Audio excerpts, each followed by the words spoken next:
Salut, c'est Trado, je suis content de vous retrouver pour la mise à jour de l'analyse technique sur le CAC 40. Sans plus attendre, les données mensuelles, et ces données mensuelles montrent que la tendance est toujours établie à la hausse, vous le voyez. Le nuage est ascendant, nous sommes clairement établis au-dessus également de la moyenne mobile à 20 mois qui sert de support depuis maintenant à plus de 6 mois. À chaque fois qu'on est venu solliciter cette moyenne mobile à 20 mois, on a rebondi. Il n'y a pas de doute, la tendance est toujours haussière pour l'instant, mais nous sommes capés par cette résistance ici en rouge, qui depuis un an également martyrise les haussiers chaque fois que l'on s'approche des 5500. Regardons les données hebdomadaires, et ces données hebdomadaires ne font pas non plus état d'une tendance baissière. Maintenant, il est vrai que la tendance n'est pas haussière non plus. Le nuage qui a été ascendant pendant très longtemps devient plat, devient horizontal.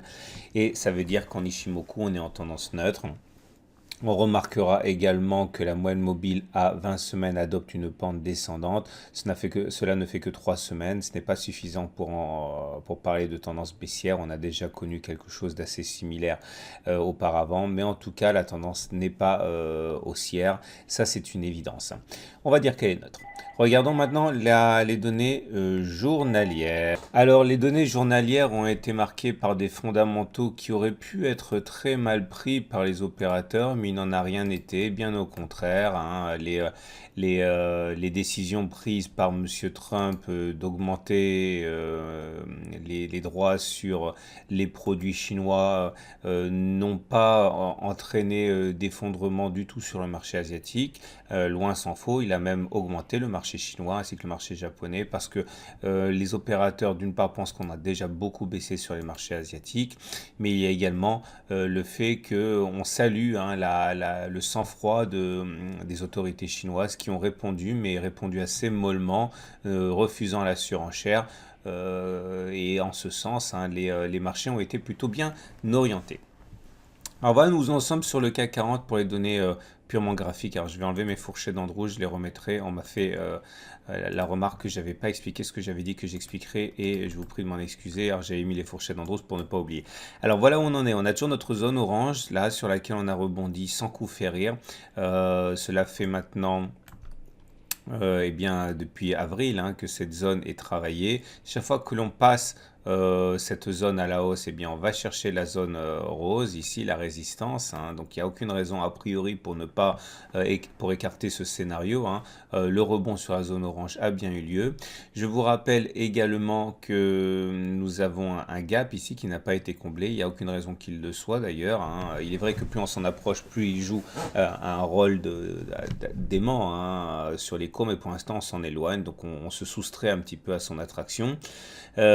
Regardez également les Fibonacci, c'est très intéressant de suivre les Fibonacci parce que j'avais expliqué, c'est très facile à tracer les Fibonacci. Je vous rappelle que ça c'est dans mon module de formation sur les retracements de Fibonacci avec tous les exercices qui vont avec. Vous prenez le plus haut, vous prenez le plus bas de la vague, vous tirez comme ça et ça se trace tout seul. 23,6, 38,2, 50%. On monte par palier, on monte en crabe.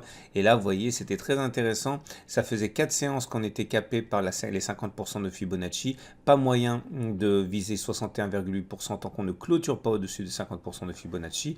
Et on voit qu'en séance, on s'est détaché des 50, on montait, mais finalement, piteusement, on vient clôturer en dessous des 50% de Fibonacci une fois de plus. Et en ce sens, ce n'est pas très rassurant puisqu'il faut absolument clôturer au-dessus pour viser les 5400. Sans ça, ce n'est même pas la peine de rêver. Alors, les fourchettes d'Andrews. Alors, ça, c'est un petit peu plus compliqué. Si vous découvrez l'analyse technique, vous prenez 3 extrêmes. Un plus haut, un plus bas, un plus haut. Et ça vous donne un objectif naturel qui est rallié dans 80% des cas, qui est en l'occurrence ici la médiane et qui a été touché. Ça, c'est ce qui s'est passé. Puis après, on en est sorti, ce qui nous donnait le droit de tracer une nouvelle fourchette d'Andrews dont j'ai déjà parlé et qu'il faudra de suivre de très très près parce que l'issue à moyen terme va sans doute en dépendre. Alors, si ça veut bien tracer, voilà. Donc, un plus bas, un plus haut, un plus bas à nouveau cette fois. Et donc, j'enlève la précédente. Et voilà ce que l'on a. On a la médiane qui doit être ralliée, ok? Et ça, c'est dans 80% des cas. Mais maintenant, et ça j'en parle également dans mon module de formation sur les fourchettes d'Andrews, on a un laps de temps. Le laps de temps, il est donné par la boîte d'Austin. Boîte d'Austin, on va la tracer. Elle est là.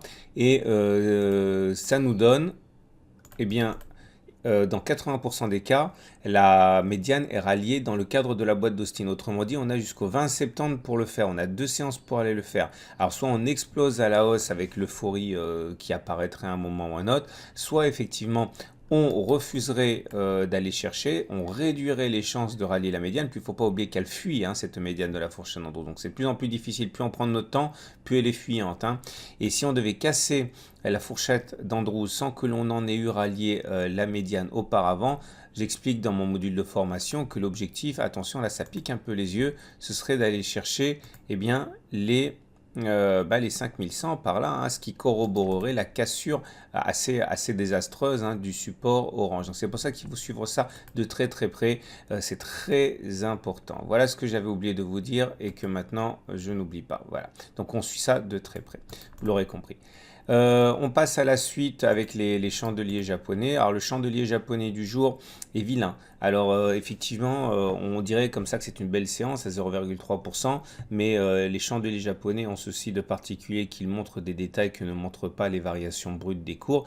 Et là, vous voyez, on a une très longue mèche haute, ce qui signifie qu'on n'a pas du tout tenu les sommets et on termine en fait au milieu de la bougie entière, on en termine dans le tiers neutre et voilà, si ça avait été normal, un cas normal, j'aurais dit que c'était pas grave, mais là on acte surtout des difficultés, d'une part les 50% de Fibonacci et également la moyenne mobile à 20 jours comme on va le voir tout de suite.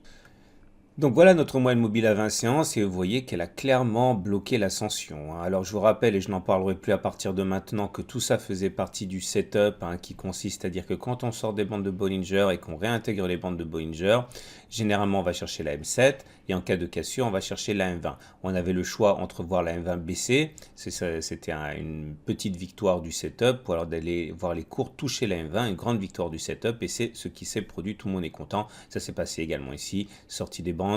On remonte dans les bandes, on va chercher la M7, on va chercher la M20. On sort, M7, M20, etc. Pensez à suivre ça si vous découvrez l'analyse technique, hein, ça donne une idée de là où vont les cours.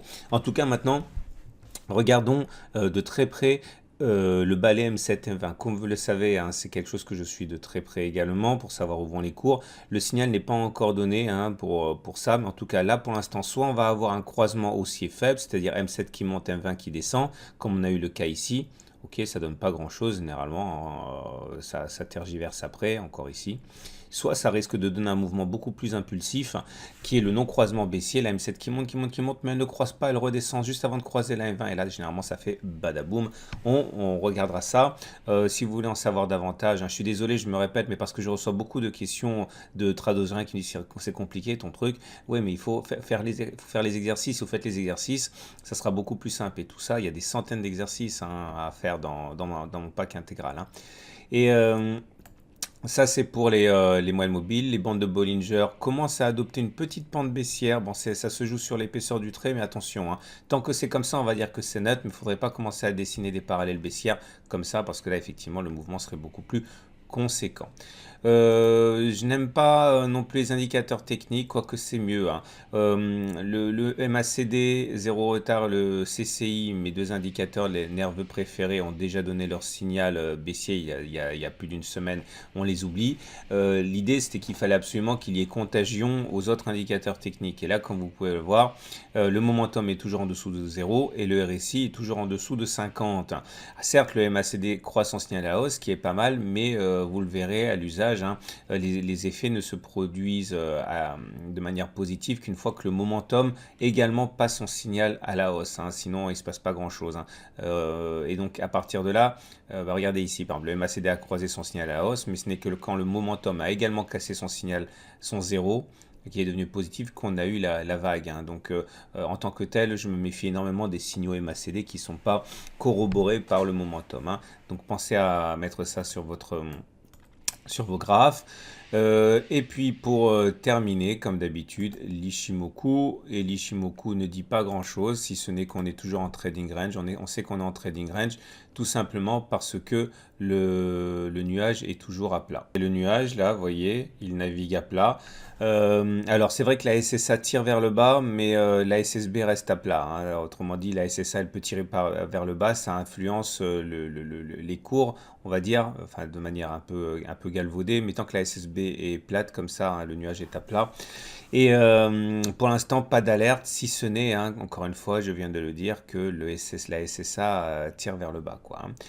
On regarde les données horaires, comme d'habitude, et ces données horaires pour les traders montrent que, voilà ma matrice, il n'y a pas grand-chose à dire de plus. Pour moi, ça va être la chose suivante. Au-dessus de 5367, je vis 5385. En dessous de 5355, je vis 5340, etc.